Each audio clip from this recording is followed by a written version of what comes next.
Hi friends. இப்போ இது நம்ம மீனாட்சி அம்மன் கோவில் மதுரையில் இருக்கிற அன்னதான கூடத்தில் நடந்த ஒரு நிகழ்ச்சியை தான் சொல்ல போகிறேன். அதாவது எங்களுக்கு அறக்கட்டளைதாரர்கள் நம்மளுடைய பிறந்த நாள் இல்லை நம்மளுடைய வீட்டில் முன்னோர்கள் இறந்த நாள் இந்த மாதிரி இதுக்கு நம்ம ஒரு அமௌண்ட்டு கட்டியிருப்போம். வந்து 25,000 இருந்துச்சு, பிறகு 50,000 ஆக்குனாங்க. ஆனால் அந்த எனக்கு இப்போ எவ்வளவு வாங்கிட்டு இருக்காங்கிறதெல்லாம் தெரியாது. நிறைய அறக்கட்டளைதாரர்கள் இப்போ அன்னதானம் இதுக்கு இது பண்ணுறாங்க. அப்படி இருக்கும்போது ஒரு பாஸ் மாதிரி கொடுத்துருப்பாங்க. அதை நம்ம வாங்கிட்டு போய் அவங்கக்கிட்ட அந்த ரசீது நம்ம வீட்டுக்கு அனுப்பியிருப்பாங்க. அதை காமிச்ச உடனே நம்ம அந்த அறக்கட்டளைதாரரும் உள்ளே போய் சாப்பிடலாம். இந்த பெரும் கியூ ஒரு 1000 பேர் நிற்கிற இடத்துல நம்ம நிற்க வேண்டியதில்லை. நமக்கு இன்னொரு வாசல் வழியாக உள்ள அனுமதிக்கப்படலாம். அப்படி இருக்கும்போது நாங்கள் போய் எந்த பக்கம்னு இப்படி பார்த்துக்கிட்டு இருக்கும்போது ஒருத்தர் அந்த அறக்கட்டளை இதை நடத்திக்கிட்டு இருப்பாங்க பாருங்க, அன்னதான கூடத்தில், அதுக்குன்னு ஒருத்தர் உக்காந்துட்டு இருந்தார். அவர்கிட்ட போய் இவர் விசாரிக்க கொஞ்சம் தள்ளி நின்று கவனித்து பார்த்தோம். அவர் போய் கேட்டார், இந்த மாதிரி நான் அறக்கட்டளைதாரர், எனக்கு அந்த ரசீது இருக்குது, நான் எந்த பக்கமாக போய் சாப்பிட போகணும் அப்படின்னு கேட்டார். கேட்டவுடனே அந்த சொன்னார், இந்த பக்கமாக அனுமதிக்க மாட்டோம், அந்த பின் சைடில் அப்படி போய் அங்கே வெயிட் பண்ணுங்க, அந்த மண்டபத்தில் அங்கிட்டிருந்து இது பண்ணுவாங்க அப்படின்னு சொன்னார்.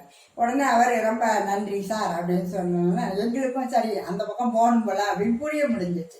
அவர் கிளம்ப போகும்போது, சார் நான் அரசாங்கத்தில் பெரிய அதிகாரியாக இருக்கேன் அப்படின்னு சொன்னார். சொன்னால் இவர் என்ன பண்ணலாம், இவரும் அரசு ஊழியர் தான், அறங்காவலத்துறையில் இருக்கிறவர் தானே, அப்படியா சார் அப்படின்னு சொல்லி ஒரு ஃப்ரெண்ட்லியாக பேசுறதுக்காக தான் அந்த அதிகாரி சொல்லியிருப்பாரு.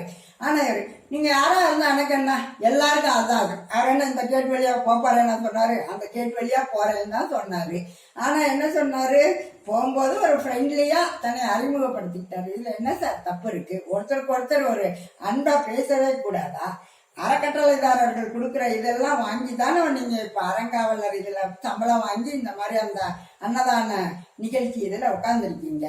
கொஞ்சம் யோசிங்க. அப்படி சிடிச்சிடின்லாம் பேச வேண்டியது இல்லை.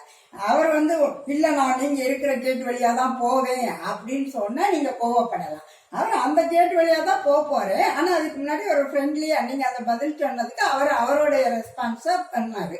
இதில் என்ன தப்பு இருக்குது? அதனால் நாங்கள் பின்னாடி போனோம், நாங்கள் எதுவுமே பேசலை, தப்பிச்சு நாங்கள் பாட்டுக்கு அதை தள்ளி நின்று கேட்டுட்டு நாங்களும் அந்த பக்கம் கேட்டில் போய் வெயிட் பண்ணோம். அந்த மண்டபத்தில் வெயிட் பண்ணோடனேயே கொஞ்சம் நேரம் கழித்து கூப்பிட்டாங்க. உடனே உள்ளே போய் நாங்கள் சாப்பிட போனோம். ரொம்ப நல்லா இருந்துச்சு, எல்லாம் நல்லா பண்ணாங்க. ஆனால் இந்த முதல்ல அந்த அன்பு இல்லாமல் ஒரு வார்த்தை பேசுகிறாங்க, அது தப்பு. எத்தனை பேர் கேட்டாலும் நம்ம அன்பாக தான் பேசணும். அது வழியாக தான் போவேன் அப்படின்னு அடம் பிடிக்கிறவங்க கிட்ட நீங்கள் அந்த மாதிரி அராஜகமாக பேசலாம்.